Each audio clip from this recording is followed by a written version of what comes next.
बच्चों, स्वागत है आप सभी लोगों का डाउट नॉट लाइव में। मैं विपिन सिंह फिर से आ गया हूं आपके सामने चैप्टर पढ़ने बेटा वैद्युत आवेश तथा क्षेत्र। तो वैद्युत आवेश तथा क्षेत्र में हम एक नया चीज पढ़ने जा रहे हैं, एक नया टॉपिक स्टार्ट कर रहे हैं बेटा। वैद्युत फ्लक्स की बात करेंगे और बल रेखाओं की बात करेंगे।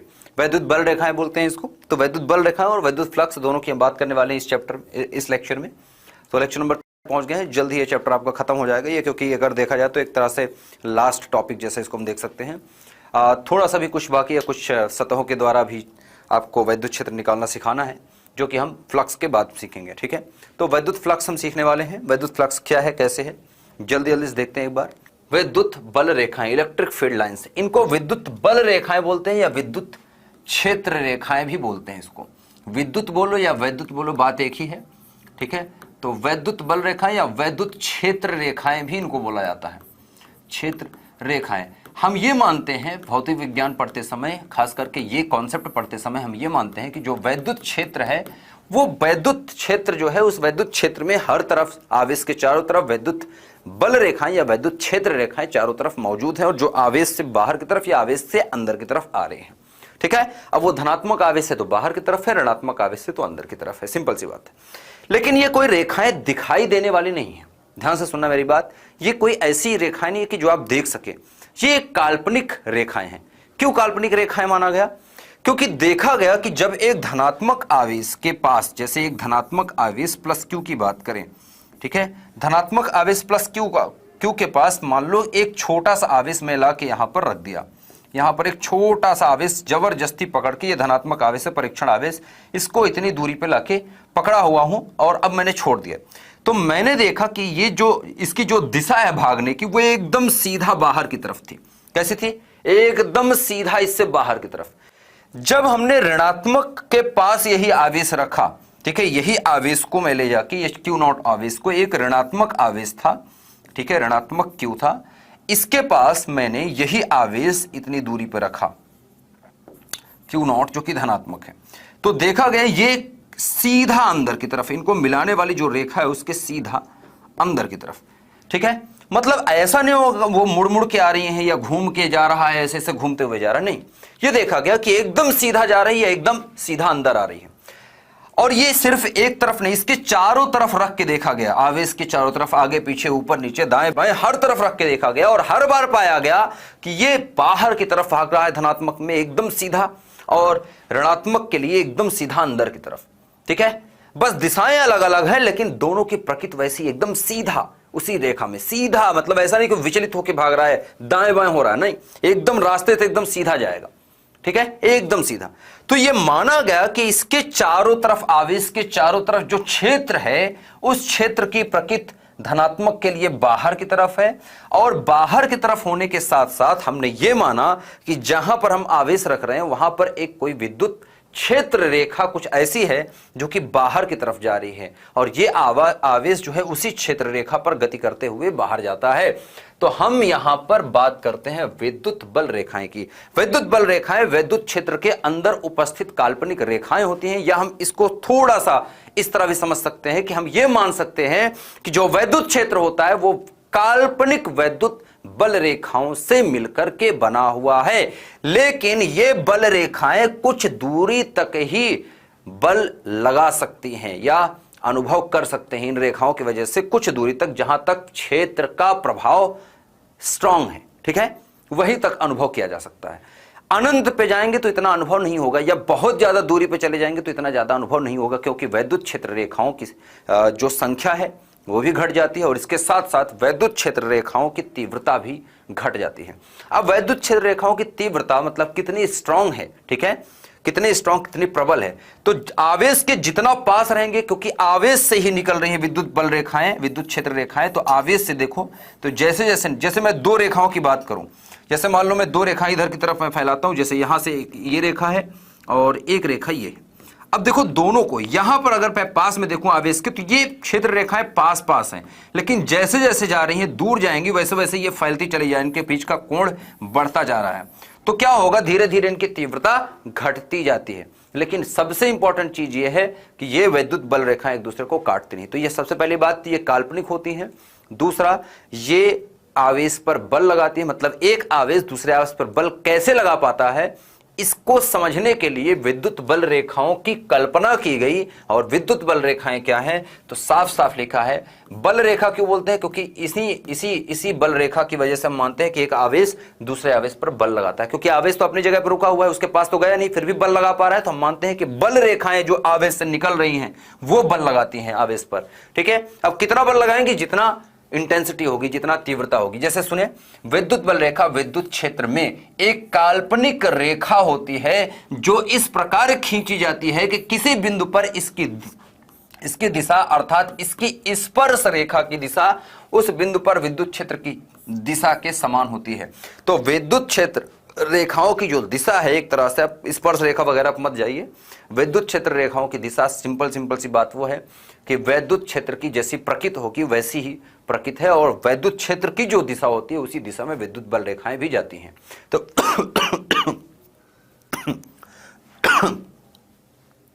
तो हमने धनात्मक के लिए जैसे मान रखा है, धनात्मक के लिए हमने जैसे हमें पता है कि धनात्मक का वैद्युत क्षेत्र बाहर की तरफ होता है, तो हमने देखा कि धनात्मक के लिए विद्युत बल रेखाएं भी बाहर की तरफ ही जाती हैं, चारों तरफ से। ठीक है, और ऋणात्मक के लिए विद्युत क्षेत्र अंदर की तरफ होता है, तो ऋणात्मक के लिए विद्युत क्षेत्र रेखाएं अंदर की तरफ काम करती हैं। ठीक है, तो इस तरह से इसको थोड़ा सा और दूसरे शब्दों में समझे तो विद्युत बल रेखाओं का उपयोग विद्युत क्षेत्र की तीव्रता के परिमाण मतलब मान की तुलना के लिए भी किया जा सकता है। क्षेत्र की तीव्रता एकांक क्षेत्रफल से लंबवत गुजरने वाली बल रेखाओं की संख्या के समानुपाती होता है। यहीं से स्टार्ट होगा फ्लक्स, लेकिन अभी फ्लक्स पे हम नहीं पहुंचेंगे। वैद्युत फ्लक्स क्या है इसकी हम बात बाद में करेंगे। सिंपल सी बात, आपको यहां तक पढ़ना है, आगे वाली चीज नहीं पढ़ना। इसके आगे वाला, ये आगे वाला जहां पर पूर्ण विराम लगा है यहां तक एक बार देखना है आपको। इसके आगे वाली चीज अभी नहीं पढ़ना है, इसके आगे वाली चीज फ्लक्स के साथ संबंधित है, मैं आपको समझाऊंगा अभी। तो सिंपल सी बात है कि विद्युत बल रेखाओं का उपयोग विद्युत क्षेत्र की कितनी तीव्रता है, तीव्रता मतलब कि विद्युत आवेश के आसपास देखो अगर, तो विद्युत बल रेखाओं को अगर देखूं मैं, अगर मैं यहां पर ऐसा दिखाता हूं कि एक आवेश को मैं बनाऊं, एक बिंदु आवेश है। ठीक है, अब मान लो ये धनात्मक आवेश है और यहां से विद्युत बल रेखाएं इस तरह से निकल रही हैं, चारों तरफ निकलेंगी, चारों तरफ। अब अगर आप ध्यान से देखें तो विद्युत बल रेखाएं जो हैं आवेश के पास से, जहां से निकल रही हैं आवेश के पास से अगर देखो तो आवेश के पास भी ज्यादा है। जैसे जैसे दूर जाती हैं इनके बीच की दूरी बढ़ती जाती है और तीव्रता भी घटती जाएगी। मतलब कि अगर मैं यहां पर एक आवेश रखूं पहले बिंदु पर और एक दूसरे बिंदु पर आवेश रखूं, तो मैं सिंपल सी बात देखूंगा कि जब पहले बिंदु पर एक दूसरे आवेश को लाके रखूंगा इस आवेश के पास, तो इन दोनों के बीच में जो बल लगेगा वो ज्यादा लगेगा। जैसे ही इस आवेश से इस आवेश की दूरी बढ़ा देंगे, दूसरे बिंदु पर रखेंगे, तो जैसे जैसे दूर लेके जाएंगे वैसे वैसे क्या होता है, विद्युत बल कम लगने लगता है। अर्थात विद्युत क्षेत्र जो है, विद्युत क्षेत्र E का मान अगर देखो तो वो घटने लगता है, क्योंकि E बराबर होता है F/Q। तो हम देखते हैं कि जैसे जैसे दूर जाते हैं आवेश से वैसे वैसे क्या हो रहा है बेटा, बल जो है वो कम लग रहा है। मतलब क्षेत्र की तीव्रता घटती चली जाती है। क्षेत्र की तीव्रता घटने का साफ साफ मतलब है कि विद्युत बल रेखाओं की तीव्रता एक तरह से कम हो रही है। सिंपल सी बात, इसका हम ये अर्थ निकालेंगे कि वैद्युत बल रेखाएं इस बिंदु पर ज्यादा बल लगा रही हैं, इस बिंदु पर कम बल लगा रही हैं। तो जैसे जैसे दूर जाएंगे आवेश से वैसे वैसे विद्युत बल रेखाएं कमजोर होती चली जाती हैं। क्या मतलब समझ में आया कि आवेश से दूर जाने पर वैद्युत बल रेखाओं का जो स्ट्रेंथ होती है, जो प्रबलता होती है या जो प्रभाव होता है वो घटता चला जाता है। ठीक है, क्योंकि विद्युत क्षेत्र की तीव्रता कम होती चली जाती है। ये याद रखिएगा। ठीक है बेटा, सबको समझ में आया क्या? राय हुआ? अरे राय नहीं हुआ क्या? फिर से धीरे धीरे बैठे हो। समझ में आ रहा ना कि विद्युत बल रेखाएं क्या है? विद्युत बल रेखाएं काल्पनिक होती हैं, जो कि मानी गई है कि किस तरह से बल लगता है। इमेज क्लियर बनाए बेटा, इमेज में कुछ नहीं है, सिंपल से रेखाएं बनी हैं। क्या फालतू की बकवास कर रहे हैं? ठीक है, सही है ना? अच्छा, तो यहां तक करेक्ट हुआ। तो थोड़ा सा बात करेंगे विद्युत बल रेखाओं के बारे में, थोड़ा सा और मैं दिखा देता हूं। जैसे मैं दो की बात करूं, जैसे मैं एक धनात्मक और ऋणात्मक वैद्युत द्विध्रुव की बात कर रहा हूं। चलो वैद्युत द्विध्रुव बना लेते हैं। एक वैद्युत द्विध्रुव बनाता हूं मैं। ध्यान से देखना वैद्युत द्विध्रुव कैसे बनेगा। वैसे तो आप पढ़ रखे हैं, मान लेते हैं कि ये ऋणात्मक Q है और ये मैं मान लेता हूं ये धनात्मक Q है। ठीक है, सिंपल सी बात है, कुछ दूरी पर व्यवस्थित है दोनों। अब धनात्मक क्यू और ऋणात्मक क्यू से देखो विद्युत बल रेखाएं निकलेंगी कैसे, धनात्मक से निकलेंगे और ऋणात्मक पर इनको आना है। तो धनात्मक एकदम सीधी जो है वो तो सीधी सीधी लग जाएगी विद्युत बल रेखाएं, कैसे सीधी सीधी धनात्मक से निकलेंगी और ऋणात्मक की तरफ एकदम सीधी। अब जो यहां से निकल रही थी वो क्या होगी, इस तरह से घूमेगी, ठीक है। तो देखो दोनों के लिए यहां पर सत्य होगा, जैसे ये इसको इधर जाना था लेकिन ये मुड़ करके किधर हो गई, इधर, और ऋणात्मक के लिए अंदर की तरफ, धनात्मक के लिए बाहर की तरफ। जो इधर जा रही थी वो क्या होगी, मुड़ करके चली जाएगी किधर बेटा, ऋणात्मक पर, ऋणात्मक के लिए अंदर की तरफ देखो, धनात्मक के लिए बाहर की तरफ, ठीक है। इस तरह से चल के आ गई। अब जो इधर जा रही थी वो तो जाएगी ही, ठीक है, और जो इधर से ऐसे आ रही है वो तो आएगी, ठीक है। जो इस तरह से नीचे से भी इस तरह से हम बात कर सकते हैं और पास पास भी बना सकते हैं। जो इधर जा रही थी तो वो ये ऐसे निकली थी जाने के लिए बाहर, लेकिन चलो ये मुड़ करके आ गई इधर, ऐसे से ये ऋणात्मक के लिए अंदर की तरफ, धनात्मक के लिए बाहर की तरफ। तो इस तरह से नीचे भी ऐसा ही चित्र आप नीचे भी बना सकते हैं। तो एक चीज मैं देख रहा हूं कि धनात्मक के लिए देखो बाहर की तरफ है, ठीक है, दोनों के लिए एकदम सत्य है। धनात्मक के लिए बाहर की तरफ, ऋणात्मक के लिए अंदर की तरफ आ रही है, तो ऋणात्मक के लिए अंदर की तरफ। अच्छा, विद्युत बल रेखाएं क्लोज लूप नहीं बनाती, बंद वक्र नहीं बनाती। वैद्युत बल रेखाएं सबसे इंपॉर्टेंट चीज बंद वक्र नहीं बनाती है, बंद वक्र नहीं बनाती। बंद वक्र का मतलब क्या है, बंद वक्र का मतलब कि जैसे स्टार्ट जहां से किया, मान लो ये पॉइंट है और ये पॉइंट है, 2 पॉइंट, यहां से स्टार्ट किया, अगर इस तरह से यहां गई है तो फिर यहां से अगर ऐसे गई है तो यहां से लौट के यहां आनी चाहिए, ठीक है। तो ऐसा नहीं है, मैं देख रहा हूं कि एक ही दिशा में तीर का निशान है, इधर से तीर का निशान इधर नहीं हो सकता। अगर मैं नीचे की विद्युत बल रेखाओं की बात करूं तो यहां से जो निकलेगी इस तरह से अगर जाएगी तो यहां से देखो, यहां से निकल रही है और यहां पर आ रही है, तो एक ही दिशा में है। धनात्मक से निकल करके ऋणात्मक की तरफ, धनात्मक से निकल रही है और ऋणात्मक की तरफ जा रही है, तो बंद वक्र नहीं बन रहा है, सिंगल रास्ता है। धनात्मक से बाहर की तरफ, ऋणात्मक के लिए अंदर की तरफ, सिंपल सी बात है। इससे निकलेगी, इससे अंदर की तरफ। ऐसा नहीं हो रहा है कि कोई विद्युत बल रेखा यहां से यहां गई और लौट के यहां से यहां आई है, ऐसा नहीं है। बंद वक्र तब होता है कि जैसे आप एक जगह से चल के गए यहां तक और लौट करके फिर से वहीं पर आ गए, तो ये बंद वक्र कहलाएगा। लेकिन हम देख रहे हैं कि यहां पर क्या हो रहा है बेटा, एक तरफ जा रहे हैं और दूसरी तरफ से भी बस जा रहे हैं, ठीक है। तो एक जगह से जा रहे हैं और दूसरी जगह पहुंच रहे हैं, ठीक है, अलग अलग रास्ते से होते हुए। तो इस तरह से ये बंद वक्र नहीं है, खुला वक्र बनाते हैं। तो धनात्मक के लिए क्या बेटा, धनात्मक के लिए विद्युत बल रेखाएं बाहर की तरफ, ये याद रखेंगे हम। धनात्मक के लिए क्या होगा, बाहर की तरफ, ठीक है, और ऋणात्मक के लिए क्या होगा बेटा, अंदर की तरफ। ये याद रखिएगा, विद्युत बल रेखाएं इस तरह से होती हैं, ठीक है ना। तो विद्युत बल रेखाएं, अच्छा, विद्युत क्षेत्र को समझने के लिए विद्युत बल रेखाएं बहुत ही इंपॉर्टेंट होती हैं, इसलिए इन काल्पनिक रेखाओं को बहुत ही महत्वपूर्ण हम नजरिए से देखते हैं, या इनकी महत्वपूर्णता, या हम बोल सकते हैं इनका जो स्थान है भौतिक विज्ञान में काफ़ी इंपॉर्टेंट हो जाता है। इनकी कल्पना जो हमने की है भौतिक विज्ञान में, ये बहुत इंपॉर्टेंट है बहुत सारे ऐसे गुणों को समझने के लिए। जैसे भी हम वैद्युत फ्लक्स को पढ़ेंगे तो वैद्युत फ्लक्स को समझने के लिए वैद्युत बल रेखाओं के बारे में जानना बहुत इंपॉर्टेंट है। तो वैद्युत बल रेखाओं के कुछ गुणों के बारे में बात कर लेते हैं। वैद्युत बल रेखाएं निम्नलिखित गुणधर्म रखती हैं। काल्पनिक होती है, पहली बात तो ये काल्पनिक होती है, इनका भौतिक अस्तित्व नहीं है, ये सचमुच में नहीं होती, बस माना जाता है, ठीक है। भौतिकी के नियम को समझने के लिए हम इनकी कल्पना करते हैं। ये कभी आपस में नहीं काटती हैं। एक वैद्युत बल रेखा कभी भी दूसरे वैद्युत बल रेखा को कभी नहीं काटेगी, चाहे वो ऋणात्मक की हो, चाहे धनात्मक की हो, चाहे धनात्मक ऋणात्मक की हो। जैसे कि मैं एक धनात्मक आवेश यहाँ है और एक धनात्मक आवेश पास में रख दूं तो क्या होगा, इसके लिए वैद्युत बल रेखा जो इधर निकल रहा है और इसके लिए जो इधर निकल रही है, एक दूसरे को काटेगी नहीं, इधर मुड़ जाएंगी कहीं, ठीक है, इधर मुड़ जाएंगी और विद्युत बल रेखाएं ऐसे मुड़ करके दूर चली जाएंगी, ठीक है। इसके लिए दूर, इसके लिए दूर, इसके लिए ऐसे दूर, तो इसके ऐसे दूर, तो ये काटेंगे नहीं कभी। मैं इसको साफ साफ चित्र बनाऊं, साफ साफ चित्र बना के दिखाऊं तो ये थोड़ा सा ऐसा समझिए। धनात्मक है और एक धनात्मक आवेश है, तो इसके लिए विद्युत बल रेखाएं इधर की तरफ तो ठीक है, लेकिन इधर की तरफ जो है वो इस तरफ से ऐसे मुड़ जाएगा, इस तरफ से ऐसे मुड़ जाएगा, यहाँ से ऐसे, यहाँ से ऐसे, ये काटेंगे नहीं कभी एक दूसरे को, ठीक है, ऐसे, ठीक है।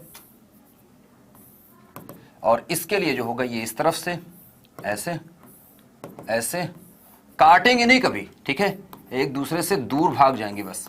जो इधर पीछे निकल रही है तो पीछे का तो मतलब ही नहीं है, पीछे का तो मतलब नहीं है, पीछे जो निकल रही है तो पीछे तो है ही नहीं कोई आवेश, तो काटेंगे, मतलब काटेंगे नहीं। तो यहां पर अगर देखेंगे तो ये बिंदु जो है, इस बिंदु अगर P को देखें तो ये उदासीन बिंदु होगा। ये बिंदु P को हम बोलते हैं उदासीन बिंदु। उदासीन का मतलब यहां पर कोई विद्युत क्षेत्र नहीं मौजूद है। इस बिंदु P पर कोई वैद्युत क्षेत्र, कोई बल रेखा नहीं है, कभी नहीं काटती। विद्युत बल रेखा एक दूसरे कभी नहीं काटेंगे। ऐसे ऋणात्मक ऋणात्मक होगा। अगर मैं बात करूं ऋणात्मक की और एक ऋणात्मक आवेश की बात करूं तो इसके लिए अंदर की तरफ तो बस चिन्ह बदल जाएगा, दिशा अंदर की तरफ हो जाएगी, बाकी ये भी नहीं काटेंगे, ठीक है, बाकी ये काटेंगे नहीं, ऐसे हो जाएंगे बस, ठीक है, ऐसे से। तो विद्युत बल रेखाएं अंदर की तरफ जरूर हो गई लेकिन काटेंगे नहीं। और इनमें भी बीच में क्या बचेगा बेटा, बीच में क्या हो जाएगा, उदासीन बिंदु, ठीक है। तो उदासीन बिंदु का आवेश पर उत्पन्न होने वाली या समाप्त होने वाली रेखाएं आवेश के परिमाण के समानुपाती होती हैं। परिमाण मतलब अगर ज्यादा आवेश है, जैसे ऐसे, जैसे हम बात करें ज्यादा आवेश है, ज्यादा आवेश मतलब अगर मैं बात करूं बेटा कितनी भी तरफ तू रख दे बच्चे कभी नहीं काटेंगे, विद्युत बल रेखाएं कभी नहीं काटेंगी। चाहे तू चारों तरफ रख दे, चाहे आठों तरफ रख दे बच्चे, चाहे चारों तरफ से घेर के रख दे आवेश को, कभी भी नहीं काटेंगे। विद्युत बल रेखाएं अपना जगह बना लेंगी और कहीं ना कहीं से ऐसी निकलेंगी कि काटेंगे नहीं, भले समांतर निकल जाएं, ठीक है, बट काटेंगी नहीं, ठीक है। क्यों नहीं काटेंगे? अगर काट दे तो क्या होगा, इसका आंसर यहां से मिलेगा आपको। अगर मान लो काट दे तो क्या होगा, जैसे एक विद्युत बल रेखा ऐसे जा रही है और दूसरी विद्युत बल रेखा इस तरह से जाके इसको काट दी, तो यहां पर अगर मैं बात करूं इस बिंदु पर देखो तो एक ही आवेश के लिए दो क्षेत्र, यहां पर अब देखोगे आप तो आपको नहीं पता है, जैसे यहां पर आवेश एक क्यू है प्लस क्यू है, मान लेता हूं यहां पर भी प्लस क्यू है। अब इसके एक विद्युत बल रेखा इधर जा रही थी और इसके लिए इधर जा रही थी, इन्होंने यहां पर काट दिया एक दूसरे को, मान लेते हैं कि काट दिया, तो क्या होगा, अगर काट दिया तो क्या होगा, तो यहां पर जब आप देखोगे इस P बिंदु पर, अगर मैं इस बिंदु को P बोलूं, इस P बिंदु पर अगर देखोगे तो एक ही आवेश के लिए दो विद्युत क्षेत्र की दिशाएं दिखा रहा है। एक तो बता रहा है कि इधर की तरफ, एक तो इधर की तरफ, तो एक ही बिंदु पर दो दिशाएं आपको विद्युत क्षेत्र की दिखेंगी जो कि संभव ही नहीं है। तो एक ही, क्योंकि विद्युत क्षेत्र की दिशा भी बताते हैं ना विद्युत क्षेत्र रेखाएं, तो एक ही बिंदु पर एक ही आवेश के कारण दो अलग अलग क्षेत्र नहीं हो सकते, दो अलग अलग दिशाएं संभव नहीं है, इसी वजह से नहीं होता, यह कभी संभव ही नहीं है, यह असंभव चीज है, इस वजह से नहीं होता। अच्छा, मैंने कहा कि जैसे ज्यादा बड़ा आवेश, जैसे कि मैं बात करूं कि एक कूलाम का आवेश है और एक 5 कूलाम का आवेश है, तो किसके लिए विद्युत बल रेखाएं की तीव्रता ज्यादा होगी, 5 कूलाम के लिए। जो 5 कूलाम का आवेश होगा, ठीक है, जो 5 कूलाम का आवेश होगा उसकी विद्युत क्षेत्र की तीव्रता ज्यादा होगी 1 कूलाम वाले आवेश से, ठीक है। तो वही लिखा है कि विद्युत क्षेत्र रेखा जो है आवेश के परिमाण के समानुपाती, जितना ज्यादा बड़ा आवेश होगा उतनी ज्यादा प्रबल या स्ट्रांग विद्युत क्षेत्र रेखाएं होंगी। यदि विद्युत क्षेत्र अनुपस्थित है तो वहां कोई भी बल रेखा नहीं होगी। अगर कोई आवेश ही नहीं है, विद्युत क्षेत्र ही नहीं है, तो वहां पर बल रेखा नहीं होंगी। जैसे यहां पर बात करूं, यहां पर देखो विद्युत क्षेत्र अनुपस्थित है तो यहां पर कोई बल रेखा मौजूद नहीं है, यहां पर भी कोई बल रेखा मौजूद नहीं है, विद्युत क्षेत्र भी 0 है, ठीक है। किसी क्षेत्रफल के लंबवत इकाई क्षेत्रफल से पारित होने वाली बल रेखाएं उस विद्युत क्षेत्र की तीव्रता का परिमाण बताती हैं। जैसे कि मैं बात करूं कि मुझे अगर जानना है, मान लो कहीं से विद्युत क्षेत्र रेखाएं आ रही, मान लो कोई आवेश क्यू है, बहुत दूर है और मैं यहां पर हूं, मान लो कोई बच्चा यहां पर खड़ा है या कोई साइंटिस्ट है वो प्रेक्षण कर रहा है और उसके सामने एक दीवार है, ये दीवार है। अब यहां से विद्युत क्षेत्र रेखाएं निकल रही हैं, बहुत सारी ऐसे निकल रही हैं, इस तरह से विद्युत क्षेत्र रेखाएं आ रही हैं, इसके इस पार से इस पार जा रही हैं, ऐसा समझो, इस पार की इस पार बहुत सारी। तो इसने क्या किया, इसका इस दीवार का क्षेत्रफल इसको पता है कि इस दीवार का क्षेत्रफल क्या है, तो इसने क्या किया, इस दीवार से पार होने वाली विद्युत क्षेत्र रेखाएं कितनी है, ये आवेश को नहीं देख रहा है, इसको ये नहीं पता है कि आवेश कितने कूलाम का, इससे कोई फर्क नहीं पड़ता। विद्युत क्षेत्र रेखाओं की तीव्रता आपको निकालनी है तो आपको क्या करना है, क्षेत्रफल से लंबवत, लंबवत मतलब 90 डिग्री का कोण बनाने वाली, 90 डिग्री कोण बनाती हुई जो रेखाएं पास हो रही हैं, ठीक है, इकाई क्षेत्रफल से। यहां पर इकाई क्षेत्रफल का मतलब एकांक क्षेत्रफल, एकांक क्षेत्रफल ना होकर कोई भी क्षेत्रफल हो तब भी हम बता सकते हैं कि पारित होने वाली बल रेखाएं उस पर विद्युत क्षेत्र की तीव्रता का परिमाण बताती है कि यहां पर विद्युत क्षेत्र कितना है, ये इसका मान हम निकाल सकते हैं। सिर्फ विद्युत बल रेखाओं को देख करके हम बता सकते हैं कि यहां पर इस आवेश के कारण इस एकांक क्षेत्रफल में विद्युत क्षेत्र का प्रभाव कितना है, विद्युत क्षेत्र की तीव्रता यहां कितनी है, इस आवेश के कारण यह हम निकाल सकते हैं। सिंपल सी बात ये बोला गया है, ठीक है। दूसरे शब्दों में वही बोला जा रहा है जो हमने पहले ही जान लिया है। सघन रेखाएं प्रबल क्षेत्र प्रदर्शित करती हैं जबकि विरल रेखाएं दूर दूर रेखाएं दुर्बल क्षेत्र को दिखाती हैं। जैसे कि मैं बात करूं कि यहां पर एकदम पास पास में विद्युत क्षेत्र रेखाएं मैं दिखा दूं, ये पास पास में विद्युत क्षेत्र रेखाएं ई दिखा दूं, और एक जगह पर विद्युत क्षेत्र रेखा एकदम पास पास है, एक जगह पर इस तरह से, एक यहाँ है, एक यहाँ है, एक यहाँ है। तो अगर मैं दोनों की बात करूं तो यहाँ पर विद्युत क्षेत्र का मान अगर देखो तो उतने ही क्षेत्रफल में ज्यादा विद्युत क्षेत्र रेखाएं जा रही हैं, और यहाँ पर उतने ही क्षेत्रफल में कम विद्युत क्षेत्र रेखाएं जा रही हैं। अर्थात यहाँ पर विद्युत क्षेत्र की तीव्रता ज्यादा है, यहाँ पर विद्युत क्षेत्र की तीव्रता कम है। सिंपल सी बात, जहां पर क्षेत्र रेखाओं की संख्या ज्यादा होगी वहां पर विद्युत क्षेत्र की प्रबलता या तीव्रता ज्यादा है, जहां पर क्षेत्र रेखाएं दूर दूर है पर वहां पर क्षेत्र की तीव्रता कम होगी। ठीक है, सिंपल सिंपल से चीजें हैं। ठीक है, दूर दूर रेखाएं दुर्बल क्षेत्र प्रदर्शित करेंगे। एक विद्युत क्षेत्र में बल रेखा पर स्पर्श रेखा क्षेत्र की तीव्रता को की दिशा बताती है। तो दिशा बताएगी। स्पर्श रेखा मतलब टच करते हुए, स्पर्श रेखा का मतलब होता है कि एक बिंदु को टच करते हुए खींची गई रेखा। टच करती हुई रेखा को कैसे समझाएं आपको, जैसे यहां पर आपको दिखाऊं कि मान लो ये एक, जैसे एक वृत्त की बात करता हूं, चलो एक वृत्त बना लेता हूं। इस वृत्त के इस बिंदु पर आपको स्पर्श रेखा खींचना है, इस पी बिंदु पर। तो स्पर्श रेखा आपने कक्षा 6वीं 7वीं से सीखना स्टार्ट कर दिया है। कक्षा 6वीं 7वीं से जब गणित आपने पढ़ना स्टार्ट किया था तब से आपको स्पर्श रेखा आपने गणित में बहुत पढ़ा होगा, स्पर्श रेखा का नाम बहुत सुना होगा। अब स्पर्श रेखा क्या होती है? स्पर्श रेखा का मतलब यहां पर यह है कि हम दिशा देखते हैं स्पर्श रेखा से। स्पर्श रेखा का मतलब यह होता है कि स्पर्श रेखा एक ऐसी रेखा होती है जो किसी बिंदु पर जहां पर खींची जा रही है सिर्फ उसी बिंदु को टच करे, बाकी बिंदुओं को टच ना करे। जैसे मैं वृत्त के इस बिंदु P पर अगर मैं स्पर्श रेखा खींचूंगा तो कैसे हो सकती है? स्पर्श रेखा ऐसी होनी चाहिए कि इस सिर्फ एक ही बिंदु को टच करे। तो स्पर्श रेखा सिर्फ एक ही खींची जा सकती है और वो हो सकती है ऐसी। ठीक है, यहां से ऐसी गुजरती हुई, या तो इधर या तो इधर, या तो ऊपर से नीचे की तरफ या तो नीचे से ऊपर की तरफ। अब ये हम देखेंगे। तो जैसे विद्युत क्षेत्र की दिशा बताएगी तो स्पर्श रेखा हम खींचेंगे। जैसे इस बिंदु पर मैं स्पर्श रेखा खींचूं, स्पर्श रेखा की दिशा क्या होगा बेटा? आवेश की तरफ खींचना है। ठीक है, जैसे यहां पर क्या लिखा है, शब्द को पढ़ो। विद्युत क्षेत्र में बल रेखा जो है ना उन पर स्पर्श रेखा क्षेत्र की दिशा। अब क्योंकि जो बल रेखा है बेटा वही, अगर देखो मैं बल रेखा की बात करूं, जैसे ये बल रेखा, इसी पर मैं स्पर्श रेखा खींचूंगा तो इस पर स्पर्श रेखा खींचना संभव नहीं है। अगर देखेंगे तो ये स्पर्श रेखा जो होगी वो विद्युत क्षेत्र की दिशा ही बताएगी, तीव्रता की दिशा ही बताएगी। तो सिंपल सी बात, सेम चीज लिखा है। ठीक है, बहुत ज्यादा इसमें कुछ है नहीं। स्पर्श रेखा नाम थोड़ा सा फैसिनेटिंग सा लग रहा है, लेकिन स्पर्श रेखा का कुछ बहुत खास यहाँ पर वैसा मतलब नहीं है। बस इतना मान के चलना है कि धनात्मक के लिए बाहर, ऋणात्मक के लिए अंदर। सिंपल सी बात। ठीक है, इतने से आपका काम चलेगा। ठीक है, स्पर्श रेखा वगैरह को इतना ज़्यादा कुछ मतलब है नहीं, है ना। तो बात वही है, सिर्फ लिखा है कि अगर दिशा आपको चेक करनी है तो जो स्पर्श रेखा की दिशा होगी वह विद्युत क्षेत्र की दिशा अगर आपको चेक करना है तो। ठीक है, तो अब वो पता होगा कि बल रेखाएं किधर जा रही हैं, उसी की दिशा बता देगी स्पर्श रेखा। ठीक है, चलिए। तो बल रेखाएं निम्नलिखित गुणधर्म रखती हैं। ये हमने देख लिया कौन कौन से गुणधर्म हैं, ये छोटे छोटे गुणधर्म हो गए। अब हम थोड़ा सा इन बल रेखाओं को गिनना स्टार्ट करेंगे। क्या करेंगे? काउंटिंग करेंगे। हम क्या करने वाले हैं बेटा, जल्दी से एक बार बताओ। हम बल रेखाओं को क्या करेंगे? अब गिनेंगे। ठीक है, कि एक आवेश से कितनी बल रेखाएं निकल रही हैं। अभी तक हमने गिनती कहीं नहीं की। देखो, हमने सिर्फ बताया कि बल रेखाएं होती हैं। हमने कहीं भी ये नहीं किया, ये शब्द हमने इस्तेमाल नहीं किया कि हम बल रेखाओं को गिन रहे हैं। हमने नहीं गिना ना, लेकिन अब हम काउंट करेंगे। अब हम क्या करेंगे? गिनेंगे। अब हम इसको काउंट करने वाले हैं।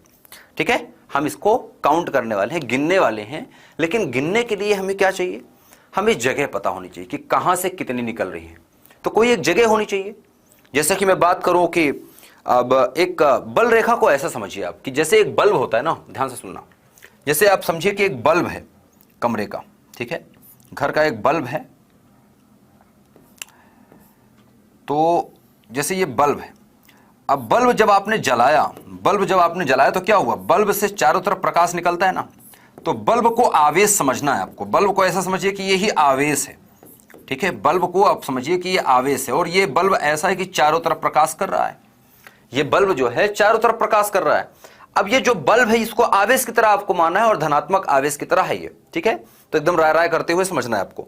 तो बल्ब जल रहा है तो चारों तरफ प्रकाश निकल रहा है। जैसे जैसे प्रकाश निकलता है एकदम सीधा जाता है ना, वैसे ही आवेश के चारों तरफ वैद्युत बल रेखाएं होती हैं। ऐसा मान के चलिए जैसे बल्ब के चारों तरफ प्रकाश होता है ना, वैसे ही समझिए। और प्रकाश आपको दिखेगा नहीं जब तक कहीं पर टकराएगा नहीं। प्रकाश आपको दिखता कब है? जब वो टकराता है किसी चीज से, टकरा करके आपकी आंख तक आता है, तब आपको दिखाई पड़ता है ना। तो जैसे जैसे बल्ब के चारों तरफ प्रकाश फैला होता है, वैसे ही बात कर रहे हैं हम। बल्ब के चारों तरफ जैसे फैला है वैसे ही हम बात कर रहे हैं कि एक आवेश के चारों तरफ विद्युत क्षेत्र है। और विद्युत क्षेत्र हमें कब पता चलता है? जब वहां पर हम कोई परीक्षण आवेश लेके आते हैं। तो परीक्षण आवेश को देख करके हमें समझ में आ जाता है कि अच्छा बल की दिशा ये है और यहां पर बल रेखाओं की दिशा ये होगी जिस दिशा में बल लग रहा है, ऐसा समझना है आपको। अच्छा, अब हम क्या करने वाले हैं, अगर हमें गिनना है कि इस बल्ब से कितना प्रकाश निकल रहा है, तो मान लो ये एक कमरे में इस तरह से बंद है बल्ब, ठीक है, एक कमरे में, और कमरे में एक छोटा सा यहां पर क्या है बेटा, सुराख है। कमरे में यहां पर मान लो बल्ब के सामने एक छोटा सा सुराख है, इसे गोलाकार से। अब मैं देखूं तो यहां से क्या होगा, इस सुराख से क्या होगा बेटा, प्रकाश निकलेगा एकदम बाहर, एकदम सीधा आता हुआ, ठीक है, एकदम उजाला करेगा। मान लो यहां पर एक दीवार है बड़ी सी, तो इस पर क्या बनेगा, ऐसे गोला सा यहां पर ये छेद जो बना है, ये जैसे छिद्र है ना, वैसा ही यहां पर आप देखेंगे तो वैसा ही चित्र यहां पर बना रहेगा। तो हम क्या किया, हमने क्या किया, काउंट कर लिया। हमने क्या किया, इस गोले का क्या निकाल लिया, गोले का क्षेत्रफल निकाल लिया, और कितना कितना प्रकाश यहां पर आ रहा है उसको निकाल सकते हैं। तो हमको कुल मिला के क्षेत्रफल की जरूरत पड़ रही है, हमें कुल मिला के क्षेत्रफल की जरूरत पड़ रही है, ठीक है, हमें कुल मिला के क्षेत्रफल की जरूरत पड़ रही है। हमें अगर वैद्युत बल रेखाओं को गिनना है तो हमें पता होना चाहिए कि कहां से गिनना है, कैसे गिनना है, कहां से कितने निकल रही हैं, कितने से क्या हो रहा है, तो वो देखना पड़ेगा। तो हमें सबसे पहले एक क्षेत्रफल की जरूरत पड़ेगी, और देखते हैं कैसे। केवल धनात्मक के लिए नहीं बेटा, दोनों के लिए निकलती हैं विद्युत बल रेखाएं, ठीक है। वैद्युत फ्लक्स, अब वैद्युत क्षेत्र रेखाओं को जो गिन रहे हैं उसी को हम कहेंगे वैद्युत फ्लक्स। तो वैद्युत फ्लक्स को साधारण से देसी भाषा में अगर मैं बताऊं तो आपको यह समझना है कि विद्युत बल रेखाओं को अब हम गिनने जा रहे हैं। वैद्युत बल रेखाओं की जो गिनती होती है ना, उसी को हम बोलते हैं वैद्युत फ्लक्स। क्या बोलेंगे, वैद्युत फ्लक्स। लेकिन वैद्युत क्षेत्र रेखाओं को गिनने के लिए, वैद्युत क्षेत्र रेखाओं को गिनने के लिए, ये कौन है गधा, कौन है ये बच्चा, विद्युत क्षेत्र रेखाओं के उपयोग बता दीजिए। ये अचार होता है एक तरह का आम का, है ना, पेड़ से तोड़ते हैं, है ना, जब बगीचे में कोयल बोलती है ना, वो मार्च का महीना आता है, तब ये थोड़ा सा छोटे छोटे आम के फल लगने स्टार्ट होते हैं, फिर इसको तोड़ते हैं, कच्चा आम तोड़ करके अचार बनाते हैं, है ना, फिर इसको जब हम खाना खा रहे होते हैं तो परोसा करते हैं, यही है इसका उपयोग, है ना। बेवकूफ हो क्या एकदम, क्या बोल रहा हूं कब से, विद्युत बल रेखाओं के उपयोग क्या है, इससे नींद अच्छी आती है बेटा, ऐसा है, ये उपयोग बताऊं क्या है, ये क्या पूछा है आपने। कई बार क्वेश्चन भी पूछने का तरीका होता है, क्वेश्चन क्या पूछे कम से कम इतना तो पता होना चाहिए। विद्युत बल रेखाओं का उपयोग क्या है, क्या है उपयोग, क्या बता रहा हूं मैं कब से।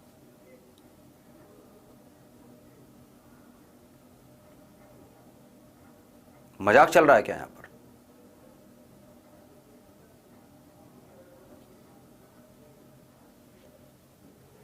कम से कम प्रश्न तो ऐसा पूछो जिसका आंसर हो। ये क्या है, उपयोग ही तो बता रहा हूं कब से। विद्युत बल रेखाओं के गुणधर्म क्या है, क्या देख रहे थे तुम, बाहर की तरफ होती है, ये होती है, एक आवेश से दूसरे आवेश पे बल लगता है। अब आवेश क्यों पढ़ रहे हैं, क्योंकि हम विद्युत क्षेत्र पढ़ रहे हैं। विद्युत क्षेत्र क्यों पढ़ रहे हैं, विद्युत क्षेत्र हम पढ़ रहे हैं इसलिए क्योंकि हम जो संसार में रह रहे हैं, दैनिक जीवन जो हम कर रहे हैं, जो मोबाइल चला रहे हैं, जो टीवी चल रही है, जो आपको दिखाई दे रहा हूं, जो कैमरा चल रहा है, जो आपका स्क्रीन मोबाइल है, ये सब आवेशों का ही खेल है।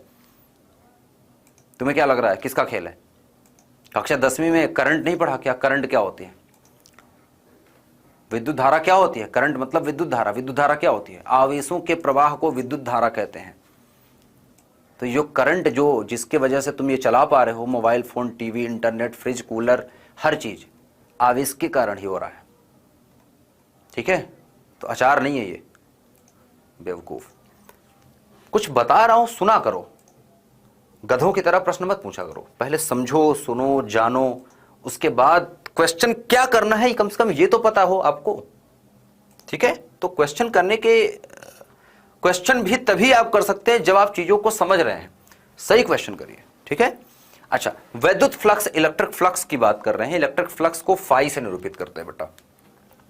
इलेक्ट्रिक फ्लक्स को फाई से, इसको बोलते हैं फाई। क्या बोलते हैं इसको? फाई से निरूपित करते हैं, ठीक है, फाई से निरूपित करते हैं। अब एक आवेश के कारण कितना विद्युत फ्लक्स निकल रहा है, विद्युत फ्लक्स है क्या? तो विद्युत फ्लक्स को साधारण शब्दों में, कोई बात नहीं बेटा, प्रज्ञा बेटा, कोई दिक्कत नहीं है, ध्यान से सुनिए, समझ में आ जाएगा। अब फ्लक्स क्या है? फ्लक्स के कोई उपयोग नहीं है, ये ऐसी चीजें हैं, उपयोग नहीं होता बेटा, हर चीज का उपयोग नहीं कर देंगे आप, ठीक है, हर चीज का उपयोग नहीं कर सकते ना आप, ठीक है, हर जो दुनिया में जितनी चीजें हो रही हैं सबका उपयोग नहीं किया जा सकता ना, है ना, उनको गुणों का अध्ययन किया जाता है कि क्यों हो रहा है, ठीक है, फिर उसका कुछ ना कुछ ऐसा चीज बनाया जाता है जिससे उसका उपयोग हम लेते हैं, ठीक है, उनको गुणों को देखते हुए उसका कुछ उपयोग हम कर लेते हैं। तो पहले गुण जानिए, उसके बाद उसका उपयोग करिए, ठीक है। गन्ना देखा गया कि गन्ना जो है बहुत मीठा होता है, इसका रस निकलता है, इसका फिर गुड़ बनाया गया, इसका चीनी बनाया गया, है ना।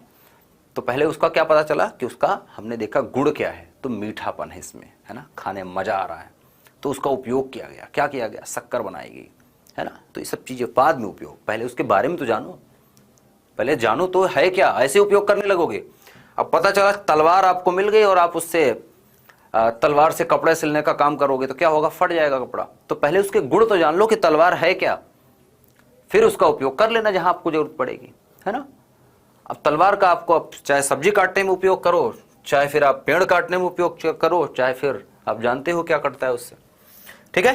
तो अच्छा, बात कर रहे हैं हम फ्लक्स की। फ्लक्स क्या है? फ्लक्स एक बहुत ही फैसिनेटिंग सा शब्द लग रहा है। फ्लक्स कुछ और नहीं, एक आवेश के चारों तरफ कितना विद्युत क्षेत्र निकल रहा है।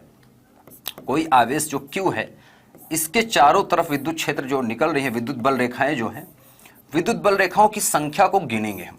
एक्चुअली विद्युत बल रेखाओं की संख्या को हम गिनने वाले हैं बेटा। ये विद्युत बल रेखाएं जो हैं, इनको हम गिनने वाले हैं। तो एक तरह से विद्युत क्षेत्र को हम देखेंगे। विद्युत बल रेखाएं क्या है? विद्युत क्षेत्र ही एक तरह का। तो विद्युत क्षेत्र को अगर हम देखें तो ई से निरूपित करते हैं। तो मैं मान रहा हूं कि बहुत दूर से कहीं से एक आवेश है और वो चला आ रहा है। इसको गिनने के लिए हमें एक क्षेत्रफल की जरूरत पड़ेगी। तो एक हमने क्षेत्रफल ले लिया। चलो, मैंने मान लिया कि एक मैंने कागज ले लिया। जैसे प्रकाश आ रहा है, सूर्य का प्रकाश आ रहा है, सूर्य का प्रकाश आ रहा है, तो कितने क्षेत्रफल में कितना प्रकाश आ रहा है आपको निकालना है। तो आप क्या किया, एक मान लो A4 साइज का पेपर आपने ले लिया। पेपर जो व्हाइट पेपर होता है जिस पर प्रिंट वगैरह कराते हैं, वही पेपर ले लिया।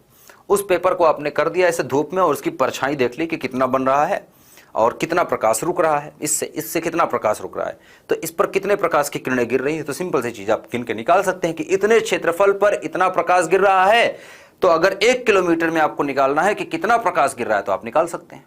सिंपल सी बात है। जैसे कि आप बारिश हो रही है, तो आपने क्या किया, एक छोटा सा क्षेत्रफल चिन्हित कर लिया कि इतने क्षेत्रफल में कितना पानी बरसा। तो इतना क्षेत्रफल में अगर पानी इतना बरसा और हर जगह इसी तरह से पानी बरस रहा है, तो 1 किलोमीटर के दायरे में कितना पानी बरसा होगा, निकाल सकते हैं। आपको क्या लगता है, जो बोला जाता है न्यूज वगैरह आप सुनते होंगे ना कि इतने सेंटीमीटर वर्षा हुई, कैसे निकालते हैं? तो एक पैमाना होता है, उसको बारिश जब हो रही होती है तो रख देते हैं बाहर। अब उसमें बर्तन में पानी जितना गिरता है वो इकट्ठा हो जाता है, उसमें स्केल बनी रहती है, देख लेते हैं कितना सेंटीमीटर पानी गिरा। तो पूरे क्षेत्र में उसी तरह की अगर बारिश हो रही है तो लगभग पता चल जाता है कि अच्छा, पूरे क्षेत्र में इसी तरह से बारिश हुई है, तो हर क्षेत्र में अगर इस तरह से बारिश हो रही है तो इतने सेंटीमीटर बारिश हुई। सिंपल सी बात है ना। तो ऐसे तो हमने क्या किया, एक क्षेत्रफल का चुनाव कर लिया, ठीक है, एक क्षेत्रफल का चुनाव कर लिया। और ये क्षेत्रफल का जो चुनाव हम कर रहे हैं बेटा, हम ये क्षेत्रफल जो ले रहे हैं, ये क्षेत्रफल विद्युत क्षेत्र के रास्ते में पड़ रही है एक्चुअली, ठीक है। ये मैंने क्या किया, इसको इस तरह से लिया।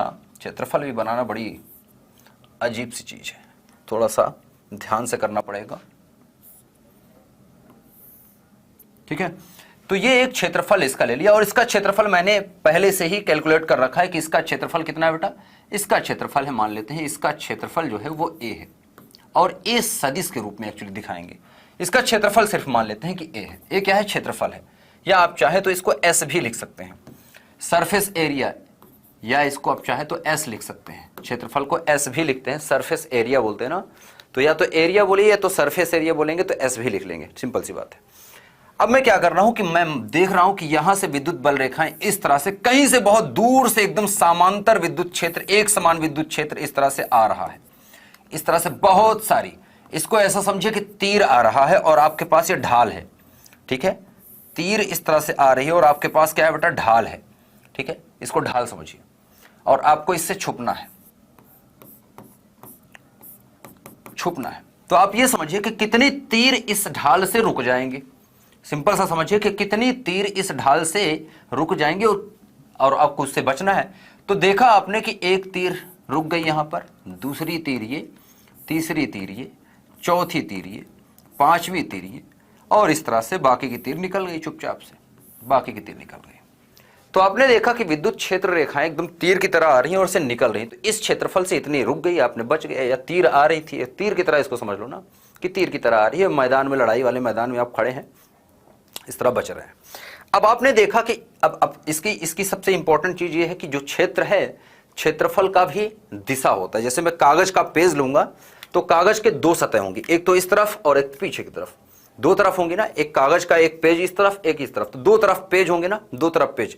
तो एक तो इसका ये वाला पेज हो गया, जिस तरफ लिखोगे एक तरफ पलट दोगे तो दूसरी तरफ भी, जैसे पेज है एक पन्ना है तो इस तरफ भी लिख सकते हैं, पलट के इस तरफ भी। तो दोनों की सतह है और दोनों का क्षेत्रफल समान ही होगा दोनों तरफ का। तो क्षेत्रफल जो होता है, कोई भी जब क्षेत्रफल का हम चुनाव करते हैं बेटा, तो क्षेत्रफल की भी दिशा होती है। जैसे इसका क्षेत्रफल सामने की तरफ है, इसको मैं टेढ़ा करके रख दूं, इस तरह से थोड़ा सा टेढ़ा करके रख दूं, तो इसका क्षेत्रफल का दिशा क्या लेंगे, मैं वहां पर आऊंगा, लेकिन उससे पहले थोड़ा सा आपको क्षेत्रफल की दिशा में समझा रहा हूं। जैसे ये थोड़ा सा टेढ़ा करके रखा गया है इसको, तो इसके इस पॉइंट की बात करें, इसका क्षेत्रफल किधर है बेटा, सामने की तरफ है, ऐसे। और विद्युत क्षेत्र रेखाएं भी इसी दिशा में जा रही है। तो दोनों के बीच में देखो तो दोनों समांतर रेखाएं हैं, दोनों के बीच में कोई कोण नहीं है, दोनों समांतर रेखाएं हैं, एक ही दिशा में है। विद्युत क्षेत्र और जो क्षेत्रफल सदिश है, क्षेत्रफल सदिश ए और विद्युत क्षेत्र ई, दोनों अगर एक ही दिशा में है तो यहां पर देखिए क्या है, इसका क्षेत्रफल सदिश, इसका क्षेत्रफल सदिश अगर मैं देखूं तो ये भी इस तरफ है और विद्युत बल रेखाएं तो इसी दिशा में आ रही हैं, तो दोनों के बीच में कोण देखिए 0 है। तो अब हम कहेंगे कि जो विद्युत बल रेखाएं इससे गुजर रही हैं, इसी को हम बोलेंगे फ्लक्स, इसी को बोलते हैं फाई। और ये फाई लिखी जाती है बेटा, फाई बराबर जो लिखते हैं हम, ये लिखते हैं कि इस क्षेत्रफल से गुजरने वाली जो रेखाएं हैं उन दोनों का प्रोडक्ट लेंगे, मतलब विद्युत क्षेत्र ई और डॉट लगा देते हैं, जो क्षेत्रफल है, कितने क्षेत्रफल से गुजर रही हैं, ए क्षेत्रफल से गुजर रही हैं, तो ई डॉट ए।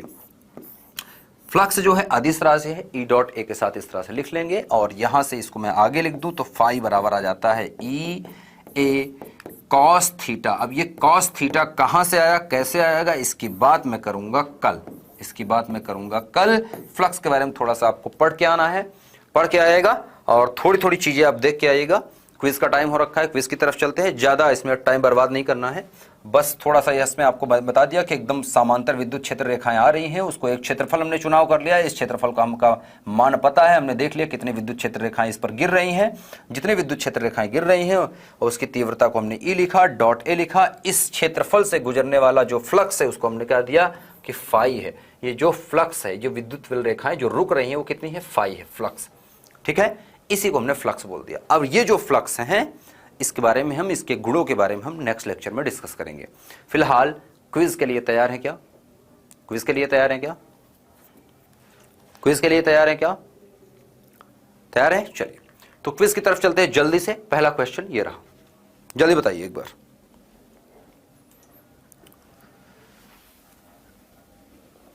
एक स्थिर विद्युत आवेश क्या उत्पन्न करता है, स्थिर मतलब रुका हुआ आवेश,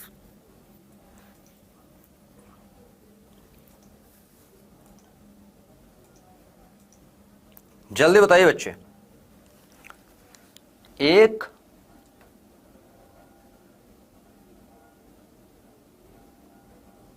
ठीक है, जल्दी से जल्दी से जल्दी से। दूसरा क्वेश्चन, जल्दी राय करिए बेटा, जल्दी से राय करिए इसका, फटाफट बताइए, फटाफट बताइए, जल्दी से जल्दी से जल्दी से।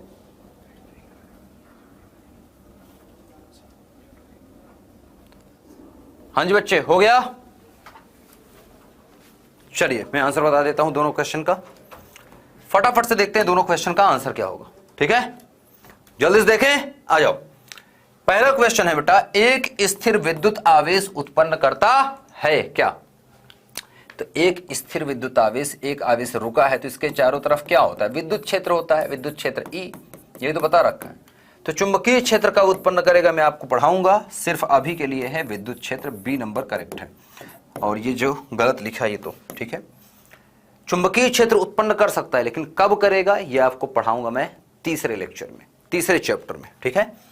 और अगला क्वेश्चन है, एक बिंदु आवेश Q से r दूरी पर विद्युत क्षेत्र की तीव्रता E बराबर होता है KQ डिवाइड बाई R का स्क्वायर। K का मतलब होता है 1/4 पाई एप्सिलॉन नॉट, तो KQ divide by R square, इसका भी B नंबर करेक्ट आंसर है। K का मतलब होता है 1/4 पाई एप्सिलॉन नॉट, तो दोनों का B करेक्ट आंसर है।